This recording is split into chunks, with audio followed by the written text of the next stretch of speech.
తుక్కుగూడ రాజీవ్ గాంధీ ప్రాంగణంలో ఈ నెల 6 తారీఖు రోజు సాయంత్రం 5 గంటలకు నిర్వహించబోయే తెలంగాణ జనజాతర సమావేశాన్ని నిర్వహించడానికి సంబంధించిన కార్యాచరణను పర్యవేక్షించడానికి జిల్లా ఇన్ఛార్జ్ మంత్రివర్యులు మేనిఫెస్టో కమిటీ చైర్మన్ మిత్రుడు దుద్దిల్ల శ్రీధర్ బాబు గారు, ఈ ప్రాంత కాంగ్రెస్ పార్టీ మొన్నటి ఎన్నికలలో పోటీ పడిన మిత్రులు కిచ్చన్న గారి లక్ష్మారెడ్డి గారు,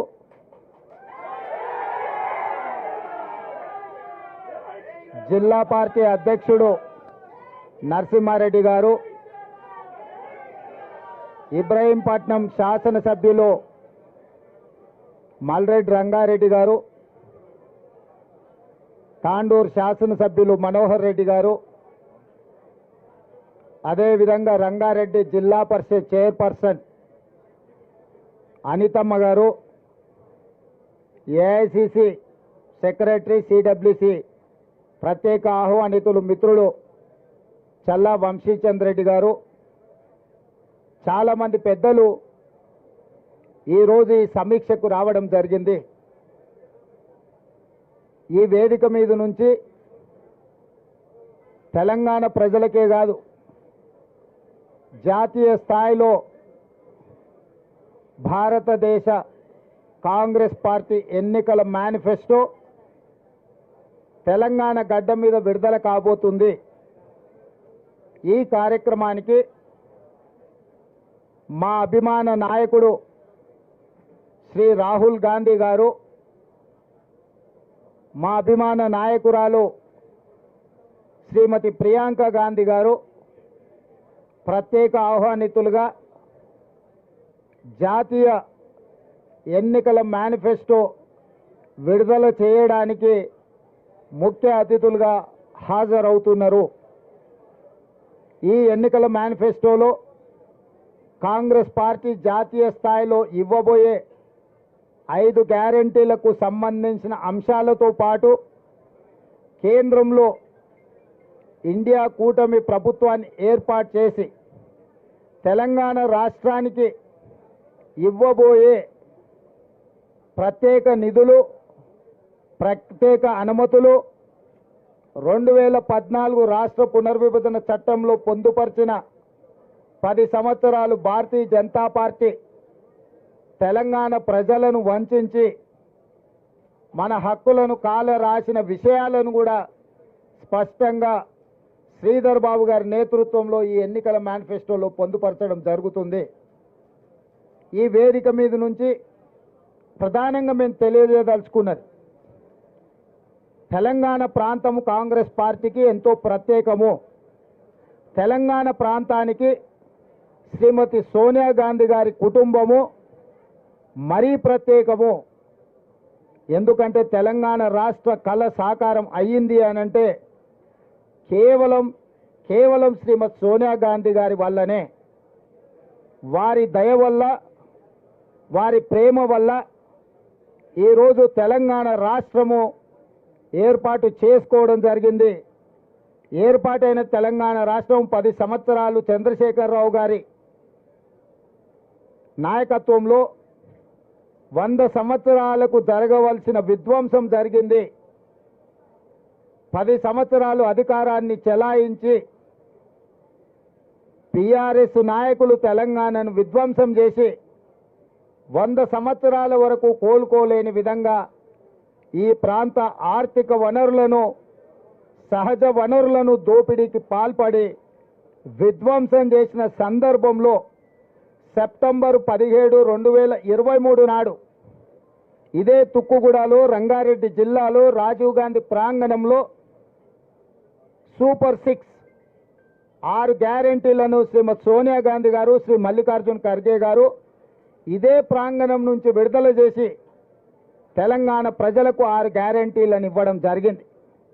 తెలంగాణ రాష్ట్రం ఇచ్చిన శ్రీమతి సోనియా గాంధీ గారు ఈ 4 కోట్ల తెలంగాణ ప్రజలకు ఇచ్చిన 6 గ్యారెంటీలను సంపూర్ణంగా విశ్వసించి వారి నాయకత్వం మీద ఉన్న నమ్మకం, వారి పట్ల ఉన్న అభిమానాన్ని తెలంగాణ ప్రజలు ప్రత్యేకంగా చాటుకొని 65 మంది శాసనసభ్యులను ఎన్నుకొని 40% ఓట్లిచ్చి ఇక్కడ సుస్థిరమైన ప్రభుత్వాన్ని ఏర్పాటు చేసిండ్రు.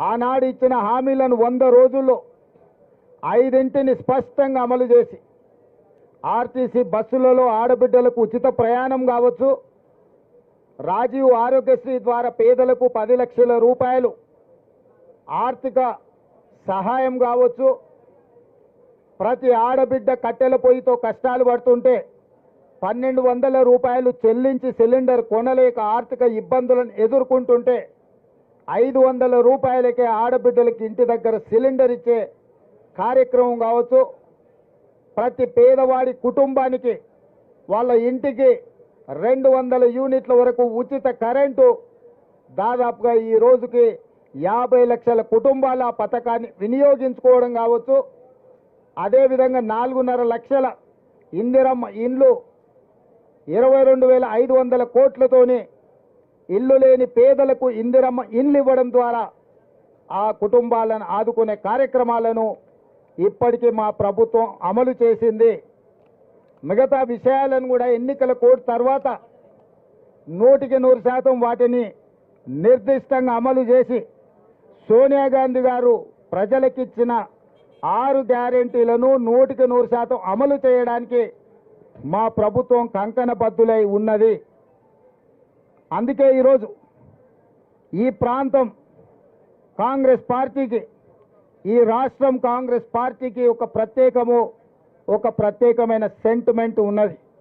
అందుకే జాతీయ స్థాయిలో కూడా రేపు ఏర్పడబోయే ఇండియా కూటమి ప్రభుత్వం, దానికి సంబంధించిన కాంగ్రెస్ పార్టీ ఎన్నికల మేనిఫెస్టో తెలంగాణ రాష్ట్రం నుంచే విడుదల చేయాలని మల్లికార్జున్ ఖర్గే గారు ఆదేశాలు ఇవ్వడంతో తెలంగాణలో ఉన్న లక్షలాది మంది కాంగ్రెస్ పార్టీ శ్రేణులు ఎంతో సంతోషంగా, రెట్టించిన ఉత్సాహంతో సెప్టెంబర్ 17, 2023 నాడు ఏ విధంగా అయితే లక్షలాదిగా తరలి వచ్చి సోనియా గాంధీ గారి, మల్లికార్జున్ ఖర్గే గారి నాయకత్వాన్ని బలపరిచిండ్రో 6 తారీఖు నాడు సాయంత్రం 5 గంటలకు అదేవిధంగా తెలంగాణ నలుమూలల నుంచి లక్షలాదిగా ఈ సభకు హాజరయ్యి జాతీయ స్థాయిలోనే తెలంగాణ కాంగ్రెస్ యొక్క కంచుకోట, తెలంగాణ కాంగ్రెస్ పార్టీ సొంత కుటుంబము అని చెప్పి నిరూపించడానికి మా కార్యకర్తలంతా సంసిద్ధులై ఈ సన్నాహక ఏర్పాట్లను అన్నిటిని కూడా పర్యవేక్షిస్తున్నారు. జాతీయ స్థాయి నాయకత్వం ఇక్కడికి వస్తున్నది కాబట్టి నేనే స్వయంగా పిసిసి అధ్యక్షుడిగా ఈ పనులను పర్యవేక్షించడానికి మా స్థానిక కార్యకర్తలను అందరినీ కూడా ఈ కార్యక్రమంలో పనులలో వాళ్ళకు అప్పగించడానికి ఈరోజు ఈ పర్యవేక్షణ కార్యక్రమాన్ని మేము ఏర్పాటు చేసుకున్నాము. ఈ విధంగా జాతీయ స్థాయి ఎన్నికల మేనిఫెస్టో తెలంగాణ రాష్ట్రంలో విడుదల చేయడానికి జాతీయ నాయకత్వం ఒప్పుకున్నందుకు మల్లికార్జున్ ఖర్గే గారికి, శ్రీమతి సోనియా గాంధీ గారికి తెలంగాణ కాంగ్రెస్ పార్టీ తరఫున ప్రత్యేకమైన ధన్యవాదాలు, కృతజ్ఞతలు నేను తెలియజేయదలుచుకున్నాను మా కార్యకర్తల తరఫున. ఎందుకు అనంటే జాతీయ కార్యాచరణ ఇక్కడి నుంచే పిలుపునివ్వడము అనంటే అధిష్టానము మా కార్యకర్తల యొక్క కష్టాన్ని, మా కార్యకర్తల యొక్క పనితనాన్ని గుర్తించినట్టు, అందుకే వారికి ప్రత్యేకంగా అభినందనలు తెలియజేసుకుంటున్నాను. ఇది రాబోయే 6 తారీఖు నాడు 5 గంటలకు తెలంగాణ జనజాతరకు సంబంధించిన కార్యక్రమం.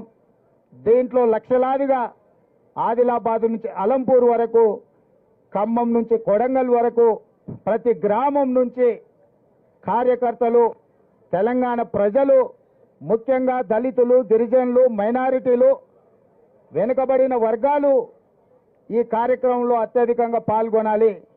మహిళలకు ప్రత్యేకమైన ఆహ్వానం, ప్రత్యేకమైన సీట్లు కూడా ఏర్పాటు చేయడం జరుగుతుంది. ఎందుకంటే కాంగ్రెస్ అధికారంలో ఉన్నప్పుడల్లా మహిళలకు ప్రత్యేకమైన గుర్తింపునిచ్చి వాళ్లను ఆర్థిక అభివృద్ధి పదం వైపు నడిపించింది కాంగ్రెస్ పార్టీ. కాబట్టి మా ఆడబిడ్డలు కూడా ప్రత్యేకంగా ఈ సమావేశానికి రావాలి. ప్రియాంక గాంధీ గారిని అభినందించాలి అని చెప్పి మా మహిళా నాయకురాళ్ళకు అందరు కూడా ప్రత్యేకంగా ఆహ్వానం పలుకుతున్నాం.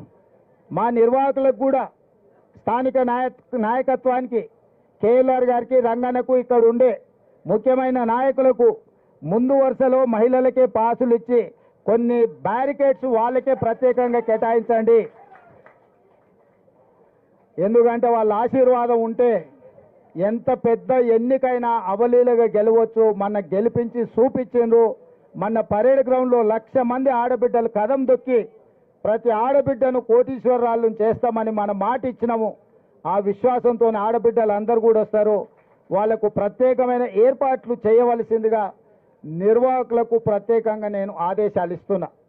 ఏదైనా సమస్య వస్తే మా చైర్పర్సన్ గారు, మా మేయర్ గారు ఉన్నారు ఇక్కడనే, స్థానిక మేయర్ గారు, అదేవిధంగా చైర్పర్సన్ గారు, మీరు ఆడబిడ్డలకు సంబంధించిన ప్రత్యేక నిర్వహణ కార్యక్రమాలను మీరు ప్రత్యేకంగా చూసుకోవాలి.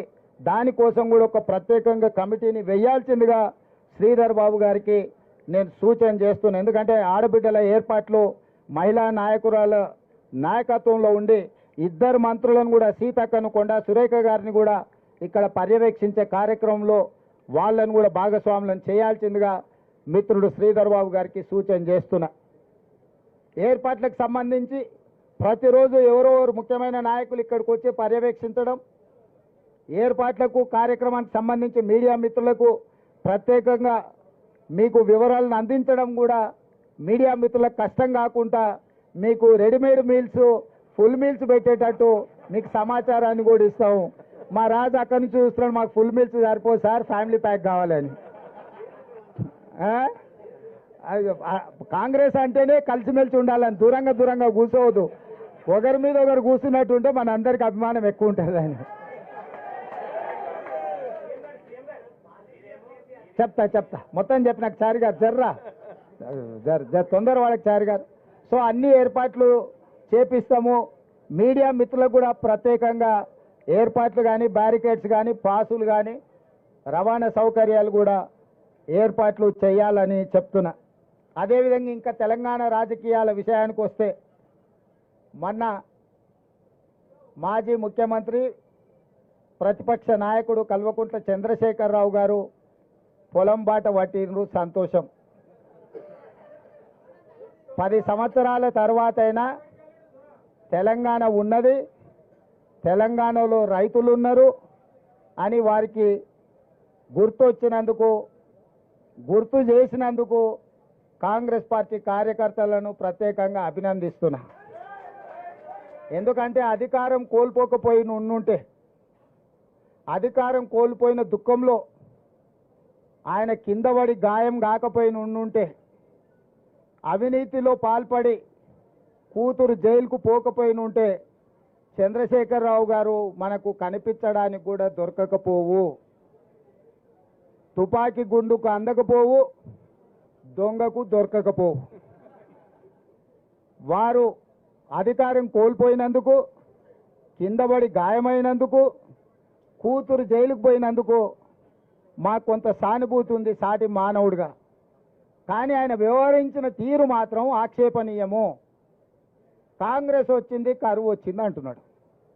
80,000 పుస్తకాలు చదివిన చంద్రశేఖరరావు వానాకాలం ఎప్పుడు వస్తుంది, చలికాలం ఎప్పుడు వస్తుందో నీకు తెలియకుండా పోయిందా?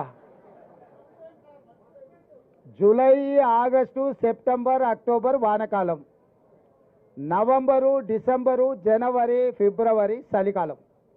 కాంగ్రెస్ ఎప్పుడు అధికారంలోకి వచ్చింది? డిసెంబర్ 7 తారీఖు నాడు వచ్చింది. చలికాలంలో వానలు పడతాయా? సార్ ఒకవేళ వేసుకున్నప్పుడు వాన పడ్డట్టు అనిపిస్తే నాకు తెలియదు. మరి July, August, September, October, November, December 7 తారీఖు మేము ప్రమాణ స్వీకారం చేసే వరకు తమరే ముఖ్యమంత్రిగా ఉంటుంది, తమరి ప్రభుత్వమే అధికారంలో ఉండే. మరి తమరి పాపాలకే కదా వరుణదేవుడు భయపడిపోయి వానలు గురవక కరువు వచ్చింది. నీ వారసత్వంగా కరువుతో పాటు 7 లక్షల కోట్ల రూపాయల అప్పులు కూడా మాకు అప్పచెప్తే, ఆ రోజు నుంచి రోజుకు 18 నుంచి 20 గంటలు మేము కష్టపడి దీన్ని సరిదిద్దడానికి ప్రయత్నం చేస్తున్నాము. నువ్వు చేసిన పాపాలను మా ఖాతాలో రాయాలని మీరు ప్రయత్నించడం ఏమన్నా మర్యాదగా ఉన్నదా చంద్రశేఖరరావు గారు? నేను ఒక్కటే అడగదలుచుకున్నా, ఏరా రాము వానకాలం అంటే నీకు తెలియదా అంటే అదెందుకు తెలియదు సార్ చలికాలంలో వస్తుందని వెనకటికి కూడా భలే చెప్పిండంట. చంద్రశేఖరరావు గారు కూడా గట్లే చలికాలంలో వచ్చి ఇప్పుడు ఎండాకాలంలోకి అడుగు పెడుతున్నాం. మేము వచ్చింది ఎప్పుడు, వానలు రాకపోయే ఎప్పుడు, కరువు మేమెప్పుడు తెస్తుమే. నీవు చేసిన కర్మ మాకు తగులుకున్నది. నువ్వు చేసిన పాపాలు ఎట్లా నీ పిల్లలకు తగులుకొని జైలు కోతురో, ముఖ్యమంత్రిగా ఈ రాష్ట్రానికి చేసిన నువ్వు అన్యాయము, ఆ వానకాలంలో వానలు పడకపోవడం వల్ల 23లో వానలు పడకపోవడం వల్ల 24లో కరువు వచ్చింది. మేము వచ్చింది చలికాలంలో, చలికాలం నుంచి ఎండాకాలం పోతున్నాం.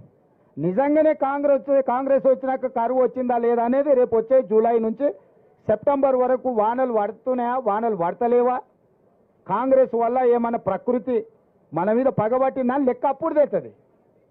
అప్పుడే 100 రోజులు కాలేదు మేము వచ్చి, ఇక అది చేయలే ఇది చేయలే. మేము ఉన్నప్పుడు రైతుల ఖాతాల మేము రైతు బంధు 10 రోజుల్లో వేసినాం అన్నాడు. అంటే నిజంగా ముఖ్యమంత్రిగా పనిచేసి ప్రధాన ప్రతిపక్ష నాయకుడిగా ఏ మాత్రం కూడా ఊర్లలో అంటుంటారు ఏ వాడు సిగ్గులేనోడు రాబాయి ఏది పడితే అది మాట్లాడతాడని.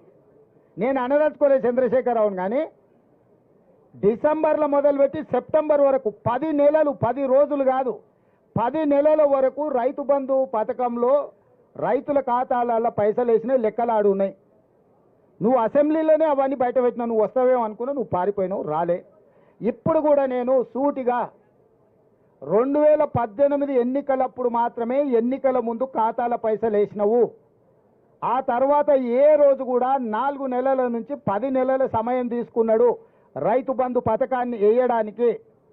మేము 100 రోజుల్లోనే 64,75,000 మంది రైతులకు ఖాతాలలో నగదేసినాము. మొత్తం ఉన్నదే 69 లక్షల మంది రైతుల ఖాతాలు. ఆల్రెడీ 65 లక్షల ఖాతాలలో రైతు బంధు పథకాన్ని పూర్తి చేసినాము.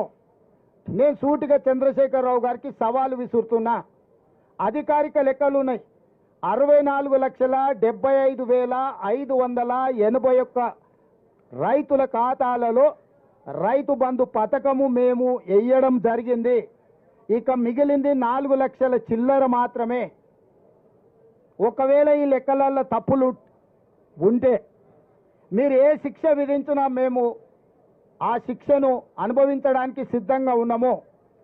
మేము చెప్పిన లెక్కలు నిజమైతే తెలంగాణ రైతాంగానికి నువ్వు ముక్కు నేలకు రాసి క్షమాపణ చెప్తావా అని చెప్పి నేను వారిని అడుగుతున్నా. ఇక విద్యుత్ గురించి మాట్లాడాడు ఆయన. సూర్యాపేటలో మాట్లాడుతుంటే మైక్ ఆగింది. అసలు ఎంత సిగ్గులేనోడంటే నేను మళ్ళీ విద్యుత్ అధికారులు అడిగిన. విద్యుత్ అధికారులు చెప్పాను, సార్ ఆయన ఉన్న ఏరియాలో కదా సూర్యాపేట టౌన్లో ఏ సబ్ స్టేషన్లో కూడా 30 సెకండ్లు కూడా కరెంటు పోలేదని అధికారిక లెక్కలు చెప్పినాయి. ఆయన పెట్టుకున్నది కూడా జనరేటర్తో పెట్టుకున్నాడు. ఆయన పెట్టిన మైకు ఆడ పెట్టిన సమావేశాన్ని కరెంటు కనెక్షన్ లేదు, జనరేటర్ కనెక్షన్ ఉంది. నీ జనరేటర్లో ఎవడు పుల్ల పెట్టిండో, నీ పార్టీలో ఎవడు కట్టే పెట్టిండో, ఆ 3 అడుగుల జగదీశ్వర్ రెడ్డి పడనోళ్ళు ఆ జిల్లాలో బొచ్చడి మంది ఉన్నారు. ఎవడు ఆ కనెక్షన్ వీకిండో, ఎవడు కనెక్షన్ పెట్టిండో ఎవడికి తెలుసా? నీ దాంట్లో ఉన్న బొక్కలు నువ్వు చక్కగా చూసుకోక ఇక చూసినావు కరెంటు కాంగ్రెస్ వాళ్ళు తీసిరని. చంద్రశేఖరరావు, నేను నీకు ఒక మాట చెప్పదలుచుకున్నా. 10 ఏళ్ళు మేము ప్రతిపక్షంలో ఉన్నాం. ఏ ఒక్క రోజైనా రైతుల విషయంలో కానీ, విద్యార్థుల విషయంలో కానీ, నిరుద్యోగుల విషయంలో కానీ మేము ఏదైనా కార్యాచరణ తీసుకుంటే మమ్మల్ని ఇళ్లలో నుంచి బయటకన్నా వెళ్ళనిచ్చినవా? పోలీసు నిర్బంధాల మధ్యలో, పహారాల మధ్యలో, లాఠీ చార్జీల మధ్యలో ప్రతిపక్షాల గొంతు నొక్కి ఇంట్లో నుంచి బయటకు వెళ్ళక ముందే మమ్మల్ని గొర్రెలు ఇసుకపోయినట్టు ఇసుకపోయి పోలీస్ స్టేషన్లో వేసినావు కదా, అప్పుడే మర్చిపోయినావా? మేము ప్రజాస్వామ్యాన్ని నమ్ముతాం, విశ్వసిస్తాం కాబట్టి నీ పర్యటనకు మొత్తానికి ప్రభుత్వమే ఏర్పాట్లు చేసింది. నీ పార్టీ కార్యకర్తలు ఎవడు ఏర్పాట్లు చేయలే. కంప్లీట్గా నీకు రక్షణ కల్పించి ప్రధాన ప్రతిపక్ష నాయకుడు ఎక్కడికైనా వెళ్ళని, ప్రజల్ని కలవని, ప్రజా సమస్యల మీద మొదటిసారి బయటకు వచ్చిండు. కనీసం ఇట్లనే ఆయన పాపాలు అడుక్కుంటాడేమో అని చెప్పి అన్ని ఏర్పాట్లు మా మంత్రివర్గం ఏర్పాటు చేసింది. ప్రతి క్షణం నేను ఎక్కడ కూడా ప్రతిపక్ష నాయకుడికి ఇబ్బంది కలగొద్దని మా పోలీస్ అధికారులకు సూచనలు చేసుకుంటే ఆయన పర్యటన అంతా జరగనిచ్చిన. ఒకవేళ మేమే అనుకుంటే నువ్వు ఇంట్లోకి వెళ్ళి బయటకు వెళ్తుంటావా చంద్రశేఖరరావు? మొట్టమొదట నువ్వు ప్రజల దగ్గరికి వెళ్ళడానికి, కలవడానికి, ప్రతిపక్ష నాయకుడిగా నీ బాధ్యత నెరవేర్చడానికి అన్ని రకాలుగా సహకరించినందుకు మా ప్రభుత్వానికి కృతజ్ఞత చెప్పాలి. రెండవది, నీ పాపాలు కడుక్కోవడానికి ప్రజల దగ్గరికి వెళ్ళినావు. నీ పార్టీ ఖాతాలో 1500 కోట్ల రూపాయల దోపిడీ సొమ్ముంది. దోచుకున్నోళ్ళు ఎలక్షన్ బాండ్లు ఇచ్చారు, 1500 కోట్ల రూపాయలు నీ ఖాతాలనే ఉన్నాయి. ఆ పాపం సొమ్ము ఒక 100 కోట్లు ప్రజలకు వంచిపెట్టినుంటే ఆ నష్టపోయిన రైతులకు అంతో ఇంతో 100 కోట్ల ఆర్థిక సాయం నీ పార్టీ ఖాతా నుంచి ఇచ్చినుంటే నిజంగానే ఈ రైతుల పట్ల నీకు సానుభూతి ఉంది, నిజంగానే రైతులు పంట నష్టపోయారు, దీన్ని ఏమన్నా సరిదిద్దాలని నీ ఆలోచన ఉన్నదని ప్రజలు అనుకునేటోళ్ళు. ఎండిపోయింది ప్రజల పంట, దాని మీద కూడా రేపు పార్లమెంట్ ఎన్నికలలో లబ్ధి పొందాలని ఇట్లాంటి నక్కచిత్తుల వేషాలు ప్రజలకు తెలియవా? ఎన్నికలు లేకపోతే నువ్వు బయటకు వస్తుంటివా చంద్రశేఖరరావు? ఎన్నికలు ఉన్నాయి కాబట్టి ఈరోజు బయటకు వెళ్ళిండు.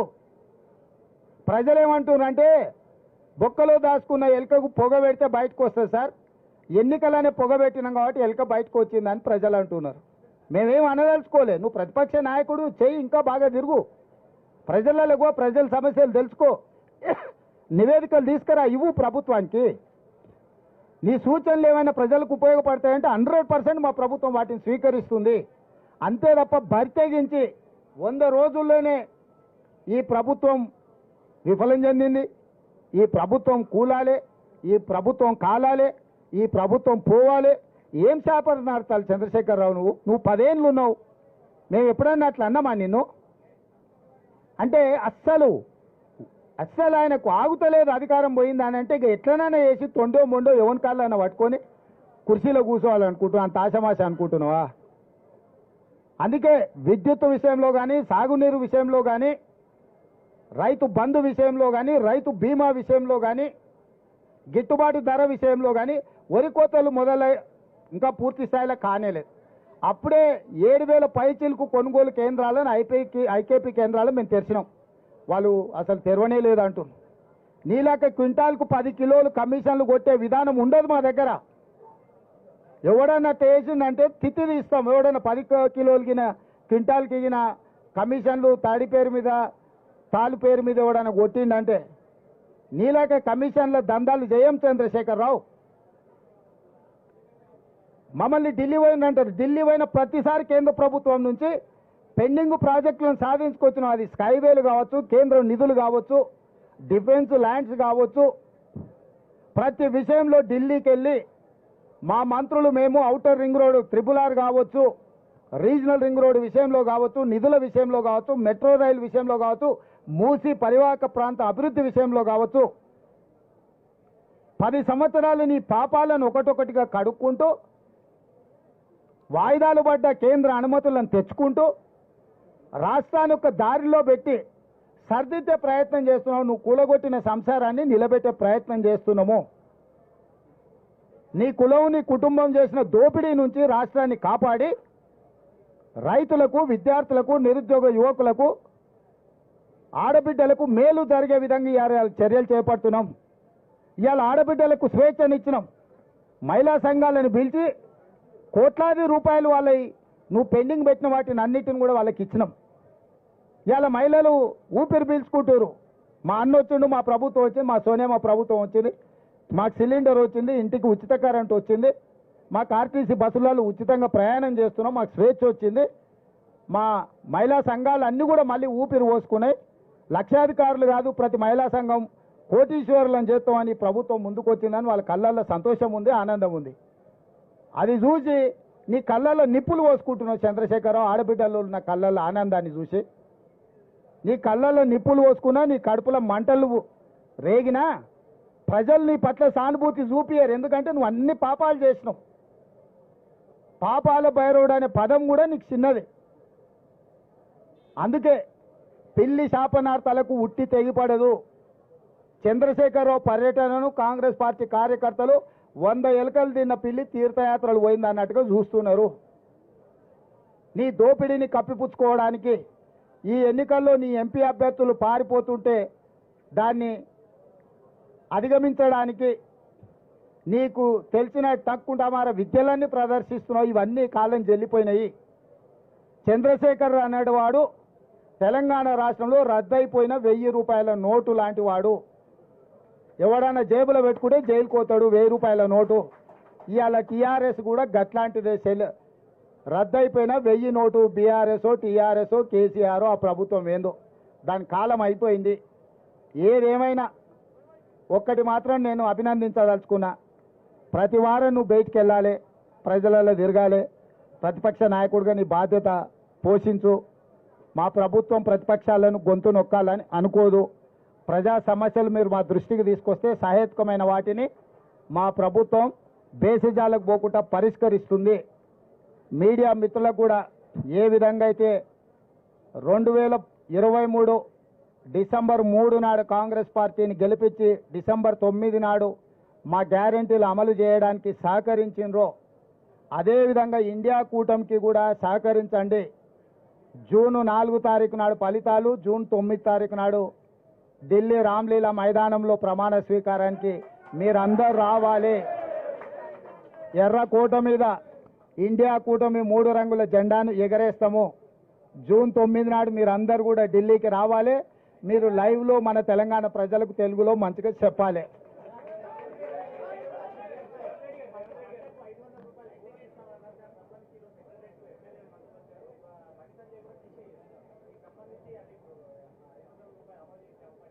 ఇప్పుడు జూన్ 4 తారీఖు వరకు ఎన్నికల కోడ్ ఉంది.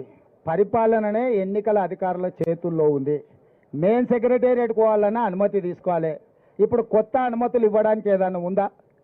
ఎన్నికలైన ఎమ్మెల్సీ ఎన్నికల మహబూబ్నగర్లోనే ఓట్ల లెక్కింపును కూడా జూన్ 2కు వాయిదా వేసి ఇవాళ ఓట్ల లెక్కింపు ఉండే. ఇప్పుడు పూర్తిగా పరిపాలన కేంద్ర ఎన్నికల సంఘం చేతిలోకి వెళ్ళిపోయింది. కాంగ్రెస్ పార్టీ ప్రభుత్వం చేతిలో అధికారం లేదు. వాళ్ళతో పాటు కేంద్ర ఎన్నికల సంఘాన్ని కూడా మేము డిమాండ్ చేస్తున్నాం, రైతులకు న్యాయం చేయండి అని కోరుతున్నాం. మేము కూడా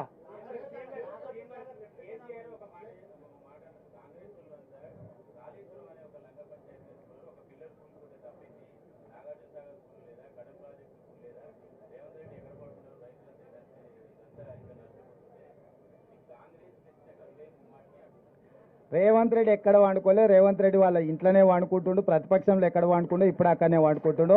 నేను ఫామ్ హౌజులలో కానీ సినిమా వాళ్ళ గెస్ట్ హౌజులలో అయితే అసలు వండుకుంటలేని కేసీఆర్ గారికి చెప్పురి. రెండవది మనిషి ఆయన కాళేశ్వరంలో 1, 2 ఊళ్ళేండు మేడిగడ్డ అక్కడ పిల్లర్స్ మనిషికి వెన్నెముక ఎట్లాంటిదో అట్లాంటిది. మనిషికి వెన్నెముక ఇరిగింది అనుకో దేనికి వనికిరాడు. ఉన్నాడా అంటే ఉన్నాడా అన్నట్టు అనిపిస్తుంది, మంచం మీద వండి ఉంటాడు.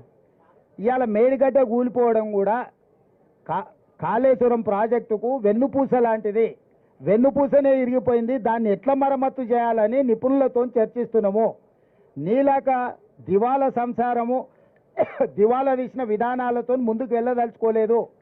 అన్నిటికంటే కింద ఉన్నది ఆయన తెలివి. ఎంత తెలివి అంటే మేడిగడ్డ నుంచి అన్నారంలో పోయామంట. ఆల్రెడీ అన్నారంలో బొక్కబడి నీళ్ళు బయటకు పోతున్నాయి. ఇండ్ల నుంచి అయితే అండ్లకు పోసి అండ్ల నుంచి అయితే పైదానికి పోయడానికి అన్ని బగిలే ఉన్నాయి కదా. కేసీఆర్ మాటలు తిక్కలోటి తిరణాలకు పోతానంటే ఎక్కడానికి దిగడానికి సరిపోయిందంట.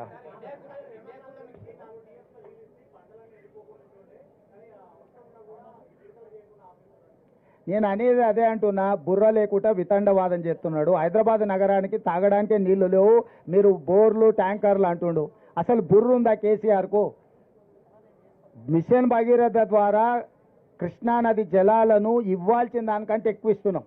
భూమిలో ఉన్న నీటి టేబుల్స్ పడిపోవడం వల్ల బోర్లు ఎండిపోయినాయి. అంతకుముందు నువ్వు కూడా మధ్యతరగతి మనం నల్లా నుంచి వచ్చే నీళ్లు వంటలకు కానీ మన ఇంట్లో తాగడానికి వాడుకునేది.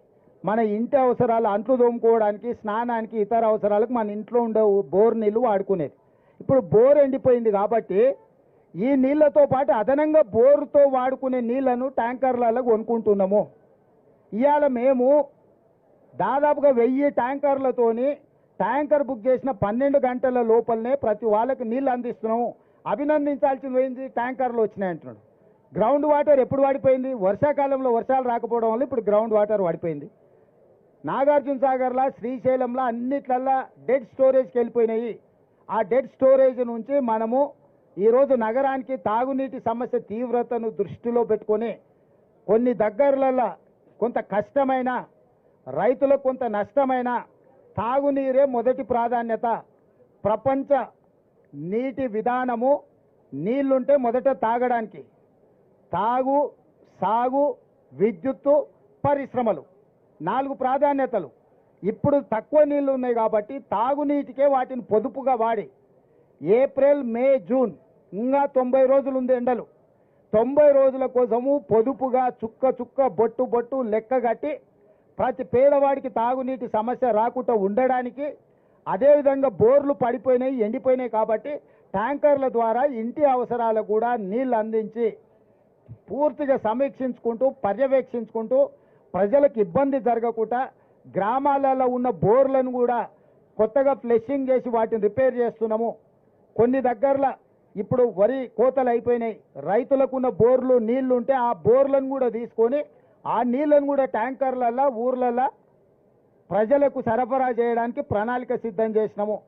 చిన్న చిన్న చెరువుల మీద ఉన్న తాగునీటి వనరులను కూడా ఇప్పుడు పూర్తిగా రిపేర్లు చేసుకొని తాగనికే నీళ్లు అందిస్తున్నాము. ఇవన్నీ మేం చేస్తుంటే నువ్వు వ్యవసాయానికి నీళ్ళు ఇవ్వలే, ఎండిపోయినాయి. ఎండిపోయినాక ఎందుకు చెప్తున్నావు? మరి అది మొదలుపెట్టినప్పుడే చెప్పుండొచ్చు కదా ఈ సలహా ఏదో.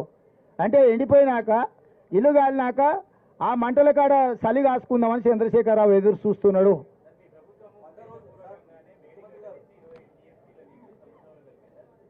ఇప్పుడు నేను అదే చెప్తున్నా, మేడిగడ్డ వాళ్ళ అధికారంలో ఉన్నప్పుడు 3 నెలల ముందే పగిలిందా, కుంగిందా? నీళ్ళు ఎవడు వదిలిండా? మీరు అంతా చూసి వచ్చారు కదా. ఎన్నికలప్పుడు నేను రాహుల్ గాంధీ గారు పోయినప్పుడు చుక్క నీళ్ళు ఉండేనా? నేను శ్రీధర్ బాబు గారు మేము పోయినామా? ఇక దాంట్లో నీళ్ళు ఎప్పుడు నింపిండా? బుర్ర లేకుండా మాట్లాడుతుండు, మందేసి మాట్లాడుతుండో మతి లేకుండా మాట్లాడుతుండో నాకైతే తెలియలేదు. ఎప్పుడు పోయింది మేడిగడ్డ? ఆగస్టు సెప్టెంబర్లోనే కదా పోయింది. అది పోయినెంబడే కదా మేడిగడ్డలు ఉన్న నీళ్ళని వాళ్ళే కదా కిందికి వదిలింది. తర్వాత మేడిగడ్డలో నీళ్ళు ఎవడు నింపిండు? డ్యామ్ సేఫ్టీ వాళ్ళు వచ్చి ఉన్నాయి కూడా తొలగించండి అని చెప్పారు కదా. ఇది వదులు, దానిపైన ఉన్న అన్నారం కూడా బొక్కవాటది కూలేటట్టుంది, దాన్ని కూడా నీళ్ళు వదలమని డ్యామ్ సేఫ్టీ వాళ్ళే చెప్పారు కదా. సాంకేతిక నిపుణులు పర్యవేక్షిస్తుంటే కాంగ్రెస్ వాళ్ళు వచ్చి 20 టీఎంసీలు కిందికి నీళ్ళు వదిలిండి అంటే ఏమన్నా మతి ఉందానే? ఆయనకు అసహనం ఉంది, నేను ఒప్పుకుంటా. అదేనా ఈయన ఈ బోడిగాడ ఆయన నైపుణ్యంతో గట్ట గట్ల ఏడ్చింది. మేడిగడ్డ గుంజింది, అన్నారం పగిలింది. అందుకే నిజమైన నిపుణులతో సూచన తీసుకోండి. ఈ మాత్రం తెలివితేటలు. అవునాయన 5 సార్లు అడిగినాము, 4 సార్లు పర్యవేక్షించారు, వాళ్ళు ఇచ్చిండ్రు. మధ్యంతరం ఇస్తే ఉన్నది కూడా కూలింది అంటే సస్తారా మీరు? దాన్ని పూర్తి స్థాయిలో సూచనలు చేస్తామని వాళ్ళు చెప్తున్నారు. మరి ఆ మాట కేంద్ర ప్రభుత్వాన్ని అడగాలి కదా. ఎన్డీఏసీ కేంద్ర ప్రభుత్వ పరిధిలో పనిచేసేది కదా. చంద్రశేఖరరావు మోడీని ఎందుకు అడుగుతలేడు?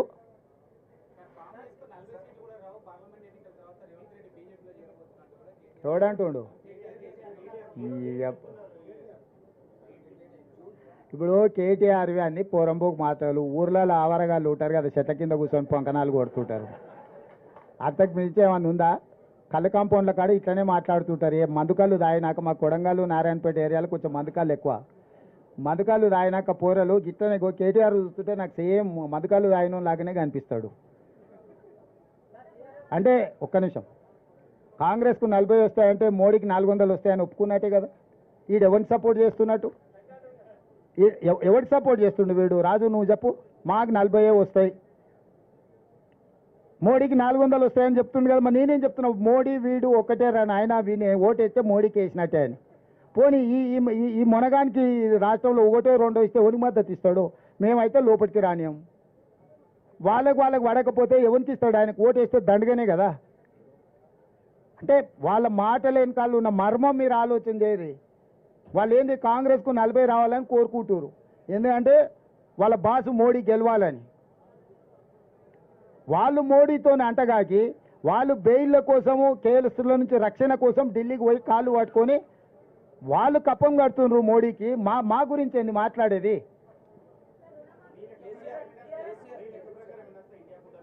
ప్రభుత్వం ఏర్పాటు చేస్తానని వస్తాయి. డేట్ చెప్పిన ఇప్పుడు ప్రభుత్వం ఏర్పాటు చేస్తానని వస్తాయి.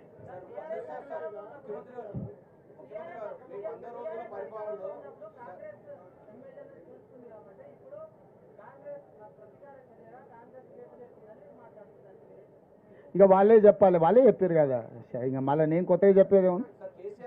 ఎంత ఇవ్వాలి? సార్ కేసీఆర్ ఏమంటారంటే 100 రోజుల పరిపాలనలో 200 మంది రైతులు ఆత్మహత్య చేసుకున్నట్టున్నారు సార్. పేర్లు చెప్పమను, పేరు ఊర్లు ఇవ్వమను, నష్టపరిహారం ఇద్దాం. 200 నెంబర్ చెప్పుడు కాదు, పేర్లు వాళ్ళ వివరాలు ఇవ్వమను. తప్పకుండా ప్రభుత్వం నుంచి వాళ్ళని ఆదుకుందాం. సూటిగా నేను చంద్రశేఖరరావుని అడుగుతున్నా, ఏ రైతు ఏ ఊరు అతని వివరాలు మాకు పంపుండి, నిజంగానే రైతులు చచ్చిపోయి ఉంటే రైతుల పట్ల సానుభూతి ఉన్న రైతు ప్రభుత్వం మాది, ఆ రైతు కుటుంబాలను ఆదుకునే బాధ్యత మాది. 200 కుటుంబాలను ఎన్నికలైన మరుక్షణం సచివాలయానికి పిలిచి వాళ్ళని ఏ రకంగా ఆదుకోవాలో మా ప్రభుత్వం నిర్ణయం తీసుకుంటుంది. చంద్రశేఖరరావు గారికి 48 గంటలు సమయం ఇస్తున్న చనిపోయిన రైతుల 200 మంది రైతుల వివరాలు ప్రభుత్వానికి నివేదిక రూపంలో ఇవ్వాల్సిందిగా నేను వారిని కోరుతున్నా.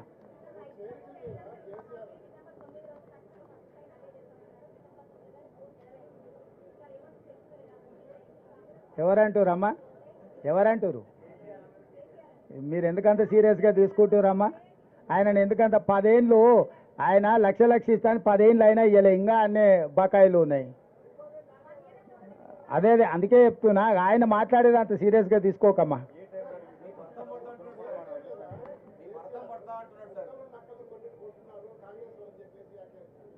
వాళ్ళు కూడా అన్నారు అదో గుంటనక్క, ఆ మాటలు మేము పట్టించుకోమని. ఇంకా వాళ్ళ ఇష్టం ఏదన్నా అనుకోని మనకెందుకు.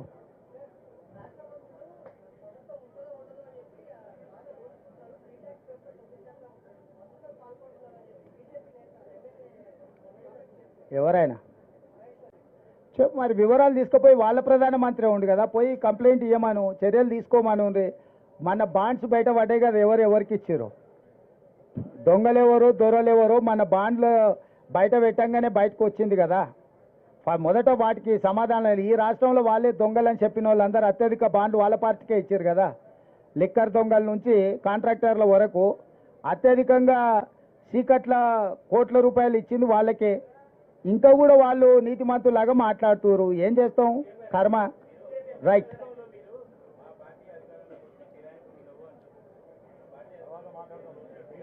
నువ్వు